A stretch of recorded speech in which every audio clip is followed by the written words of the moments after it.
Miaravantsika rehetra manaraka an'ity orinantsary ity.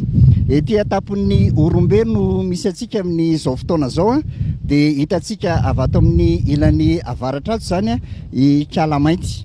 I Kalamainty no anaran'ny ilay toerana ity izay nampitondraina ny anaran'ilay zazavavy kely milevina ato amin'ity kibory izay hitantsika eto amin'ny sary ity.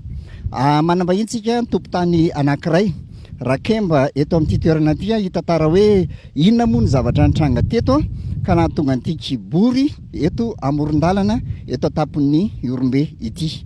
Andao ary ampandrosoantsika ny resadresaka ny fanaovana taminy. Zavatra nitranga toerabe toy izao dia misy anaka temory zany ny narary.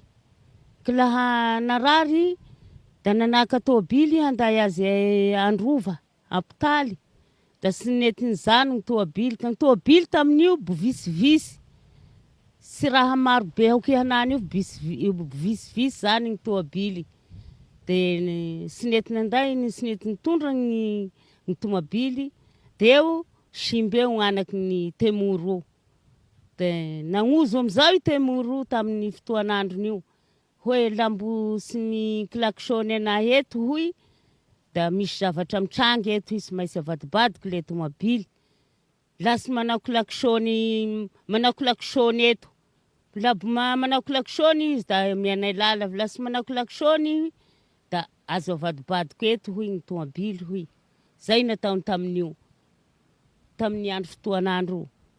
Ya, dia taorina zay inona ny zavatra efa rehanao hoe nitranga ho an'ireo tômôbila tsy nanao klakson?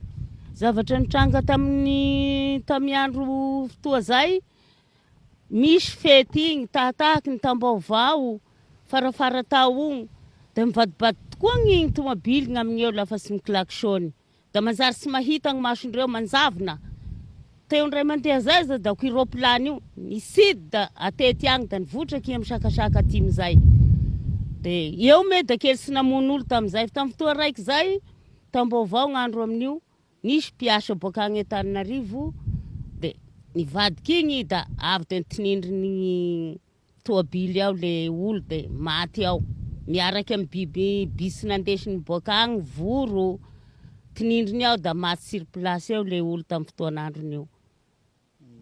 Raha pitaina amin'ny taloha zao nisy fotoana zay efa nandalo tamin'ity toerana ity dia tsy mbola nisy an'io ataontsika hoe kibory hita amin'ny arabe io zany dia tamin'ny novina izy io no natao teto zao raha ny fahatsiarovanao anazy.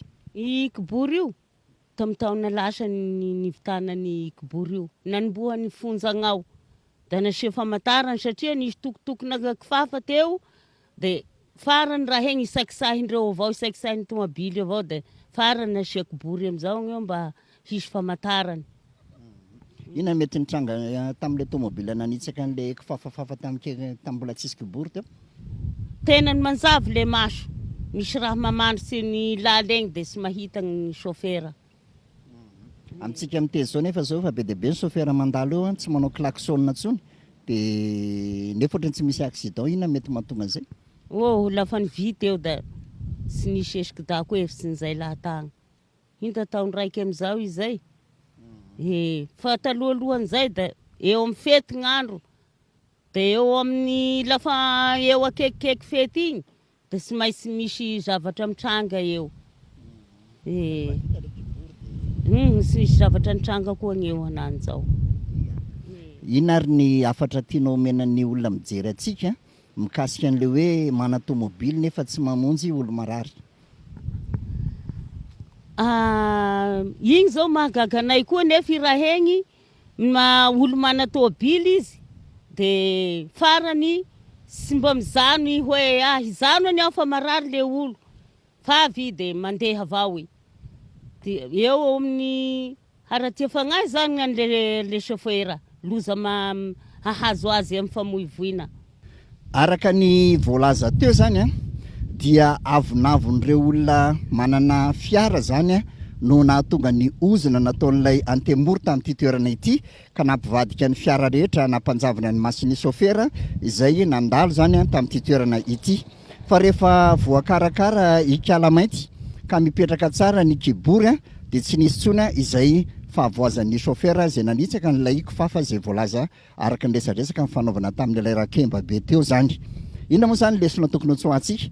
Lesona toantsahantsika dia hoe sarobidy ny aina ary ajanona ny avonavona, satria ireo manana fiara dia matetika misy amin'izy ireo no manilika amin'ny mpiarabelona aminy, ka raha ny fiaranao no mahavonjy ny olona satria zava-dehibe sy tokony ambony indrindra ny aina dia vonjeny olona, satria ny olona ny fototry ny antony ivelomantsika dia ambanin'ny masoandro.